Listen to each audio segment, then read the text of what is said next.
17वीं सदी के फ्रांसीसी दार्शनिक रेने डेकार्ट ने पश्चिम दर्शन में एक ऐसा सवाल खड़ा किया जो आज भी विज्ञान, मनोविज्ञान और दर्शन को उलझाए हुए है। यह सवाल है मन और शरीर के बीच के संबंध का। डेकार्ट का मानना था कि मनुष्य दो अलग अलग पदार्थों से मिलकर बना है, एक भौतिक शरीर और दूसरा अभौतिक मन। इस विचार को कार्तीय द्वैतवाद या माइंड बॉडी ड्युअलिज्म के नाम से जाना जाता है। यह केवल दार्शनिक सिद्धांत नहीं बल्कि मानव प्रकृति के अस्तित्व को समझने का एक प्रयास है। डेकार्ट अपनी खोज संदेह से शुरू करते हैं। उन्होंने सोचा कि अगर हम हर चीज पर संदेह करें, हर विश्वास को चुनौती दें, तो ऐसी क्या सच्चाई है जिस पर संदेह नहीं किया जा सकता है।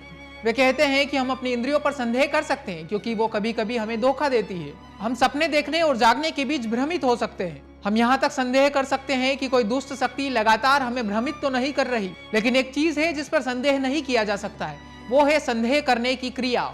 जब मैं संदेह कर रहा हूँ तब मैं सोच रहा हूँ, और जब मैं सोच रहा हूँ तब मेरा अस्तित्व निश्चित है। इसीलिए उन्होंने कहा, I think therefore I am. मैं सोचता हूँ इसलिए मैं हूँ। यह कथन केवल अस्तित्व का प्रमाण नहीं बल्कि ये दिखाता है कि सोचने वाला मैं यानी मन या आत्मा वह पहली निश्चितता है जिस तक हम पहुँच सकते हैं। इसके बाद ही डेकार्ट शरीर और बाहरी दुनिया के अस्तित्व की ओर बढ़ते हैं। इस तरह डेकार्ट के दर्शन में मन का स्थान शरीर से पहले और अधिक मौलिक हो जाता है। डेकार्ट के अनुसार मन और शरीर दो बिल्कुल अलग प्रकार के पदार्थ हैं।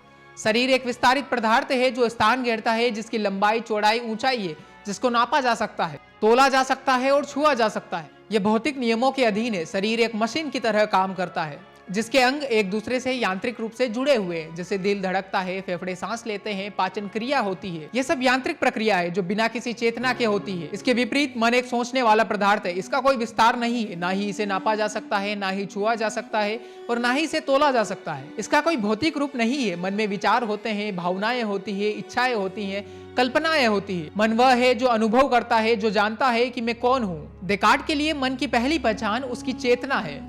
मन का अर्थ है चेतन होना, जागरूक होना, अपने विचारों और अनुभवों के प्रति सचेत होना। यह विभाजन इतना स्पष्ट है कि डेकार्ट कहते हैं शरीर के बिना भी मन का अस्तित्व संभव है। चूंकि मैं अपने मन के अस्तित्व के बारे में निश्चित हो सकता हूँ बिना अपने शरीर के अस्तित्व के बारे में सोचे, इसलिए मन शरीर से स्वतंत्र है और यही विचार आत्मा की अमरता की संभावनाओं को भी खोलता है। अगर मन शरीर पर निर्भर नहीं है तो शरीर की मृत्यु के बाद भी मन का अस्तित्व बना रहेगा। लेकिन यहाँ पर एक बड़ी समस्या उत्पन्न होती है। अगर मन और शरीर दोनों अलग प्रकार के पदार्थ हैं तो दोनों में आपस में संवाद कैसे होता है। हमारा रोजमर्रा का अनुभव बताता है कि मन और शरीर दोनों एक दूसरे को प्रभावित करते हैं। जब मैं हाथ उठाने की कोशिश करता हूँ तो मेरा मानसिक इरादा मेरे शरीर को प्रभावित करता है और मेरा हाथ उठ जाता है। जब मेरे पैर में कांटा चुभता है तो यह शारीरिक घटना मेरे मन में दर्द उत्पन्न करती है। जब मैं डरता हूँ मेरी मानसिक अवस्था मेरे दिल की धड़कनें तेज करती है और हाथ कंपन करने लगते हैं। यह समस्या दार्शनिक इतिहास में माइंड बॉडी इंटरेक्शन के नाम से जानी जाती है। अगर मन पूरी तरह अभौतिक है और शरीर पूरी तरह भौतिक है तो एक दूसरे पर प्रभाव कैसे डाल सकते हैं। भौतिक चीजें भौतिक नियमों के अनुसार चलती है, वे कारण और श्रृंखला से बंधित है। हमारा अभौतिक मन इस श्रृंखला में कैसे हस्तक्षेप कर सकता है। यह ऐसा है कि कोई भूत किसी चीज को छूने की कोशिश करे, लेकिन चूंकि उसका भौतिक रूप नहीं है इसलिए वो छू नहीं सकता। डेकार्ट ने इस समस्या के समाधान को खोजने की कोशिश की। उन्होंने यह सुझाव दिया कि मन और शरीर के बीच का संपर्क बिंदु पीनियल ग्रंथि है, एक छोटी सी ग्रंथि जो दिमाग के बीच में स्थित है। डेकार्ट का मानना था कि यह ग्रंथि अकेली है, जोड़े में नहीं है, इसलिए मन की एकता के साथ मेल खाती है। उनका सुझाव था कि मन इस ग्रंथि को हिला सकता है और इसके हिलने से भौतिक रूप में परिवर्तन होता है। इसी तरह शरीर में होने वाली भौतिक घटनाएं इस ग्रंथि को प्रभावित करती है और फिर मन में संवेदनाएं पैदा करती है। यह समाधान हमें संतोषजनक नहीं लगता क्योंकि पीनियल ग्रंथि खुद एक भौतिक रूप है और यह सवाल अभी भी बना रहता है कि अभौतिक मन किसी भौतिक रूप से कैसे संवाद कर सकता है। इसके अलावा आधुनिक विज्ञान ने हमें दिखाया कि पीनियल ग्रंथि का काम हार्मोन के स्राव से संबंधित है, न कि मन और शरीर के बीच संपर्क से। फिर भी डेकार्ट का प्रयास हमें दिखाता है कि वे इस समस्या को गंभीरता से समझते थे। इस समस्या ने बाद में दार्शनिकों को अलग अलग रास्ते अपनाने को मजबूर किया। कुछ ने समानांतरवाद का सुझाव दिया जिसमें कहा गया कि मन और शरीर एक दूसरे को प्रभावित नहीं करते, बल्कि ईश्वर ने उन्हें ऐसे बनाया है कि वो दोनों हमेशा एक दूसरे के साथ चलते हैं, जैसे दो घड़ियां बिल्कुल सही तरीके से सिंक्रोनाइज की गई है। जब मेरा मन हाथ उठाने का इरादा करता है तब मेरा शरीर भी हाथ उठाता है। इन दोनों के बीच कारण प्रभाव का कोई संबंध नहीं है। कुछ दार्शनिकों ने अवसरवाद का सुझाव दिया जिसमें कहा गया कि जब हर बार मन कुछ करने की कोशिश करता है, ईश्वर उस अवसर पर शरीर को वह क्रिया करने को प्रेरित करता है। यानी मन और शरीर के बीच का संबंध ईश्वर के निरंतर हस्तक्षेप से चलता है। इन दोनों समाधानों में भी समस्या है, खासकर ये कि यह ईश्वर पर लगातार निर्भर रहती है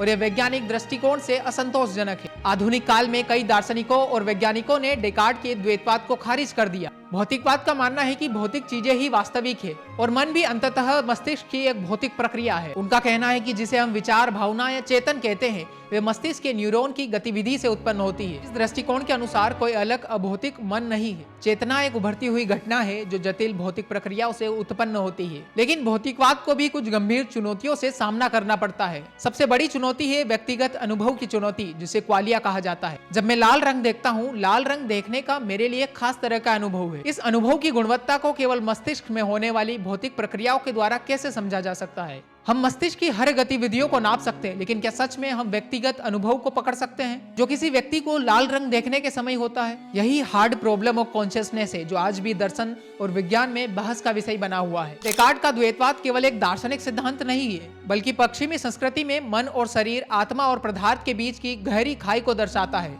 इस विचार ने चिकित्सा विज्ञान, मनोविज्ञान और यहाँ तक कि रोजमर्रा की सोच को भी प्रभावित किया है। हम अक्सर शरीर को एक मशीन की तरह देखते हैं जिसे ठीक किया जा सकता है, और मन को कुछ अलग मानते हैं जो केवल मनोवैज्ञानिक उपचारों से ही संबोधित किया जा सकता है। यह विभाजन कभी कभी समग्र स्वास्थ्य के लिए समस्या पैदा करता है। डेकार्ट के समय में विचार क्रांतिकारी था। मध्यकालीन यूरोप में अरस्तु के दर्शन का प्रभुत्व था, जिसमें आत्मा को शरीर का रूप माना जाता था और दोनों अविभाज्य रूप से जुड़े हुए थे।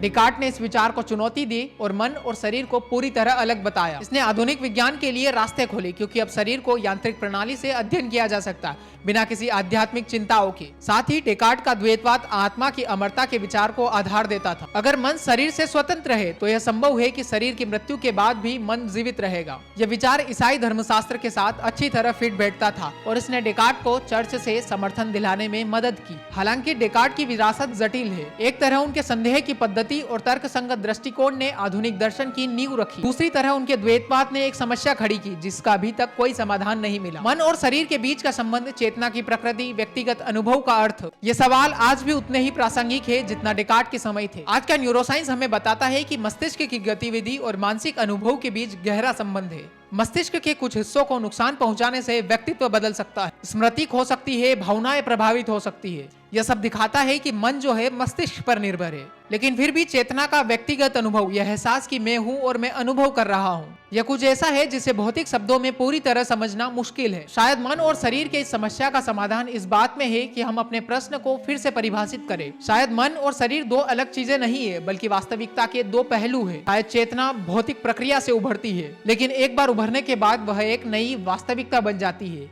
जिसे केवल भौतिक आधार से नहीं समझा जा सकता। यह एक तरह का उभरवाद है जो न तो पूरी तरह द्वैतवाद है और न ही पूरी तरह भौतिकवाद। डेकार्ट का योगदान यह है कि उन्होंने इस समस्या को इतनी स्पष्टता और तीक्ष्णता से रखा कि यह आज भी बहस का केंद्र बना हुआ है। उनका कोगिटो इर्गो सम, यानी मैं सोचता हूँ इसलिए मैं हूँ, हमें यह याद दिलाता है कि चेतना, जागरूकता और आत्मज्ञान मानव अनुभव के मौलिक पहलू है। चाहे हम मन को शरीर से अलग माने या न माने, इस बात से इनकार नहीं किया जा सकता है कि हमारा वास्तविक अनुभव, हमारे विचार, हमारी भावनाएं, हमारी चेतना वास्तविक है और यह महत्वपूर्ण है। अंत में डेकार्ट का द्वैतवाद हमें मनुष्य के रहस्य के सामने खड़ा करता है। हम एक तरफ भौतिक प्राणी है जो जैविक नियमों के अधीन जन्म और मृत्यु की प्रक्रिया से गुजरते हैं। दूसरी तरफ हम चेतन प्राणी है जो अपने अस्तित्व के बारे में सोच सकता है, अपने अनुभव को समझ सकते हैं, अपने मृत्यु के बारे में चिंतन कर सकते हैं और अपने जीवन को अर्थ दे सकते हैं। यह द्वैत, चाहे हम इसे दो अलग पदार्थों के रूप में देखें या एक ही वास्तविकता के दो पहलू समझे, मानव स्थिति की एक मौलिक विशेषता है और यह आज भी हमें उतना ही रहस्यमयी और आकर्षक लगता है जितना डेकार्ट के समय लगता था।